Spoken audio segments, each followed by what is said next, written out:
Me dirijo a todos ustedes como vicepresidenta de Radio Amigos Canal 9, María del Rocío Lozano, Asociación sin ánimo de lucro de radioaficionados, ayuda humanitaria y emergencia.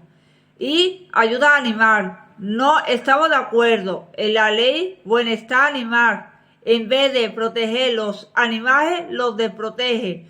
No los callarán. Son nuestra familia. De parte de la Junta Directiva, Radio Amigos Canal 9. Compártelo.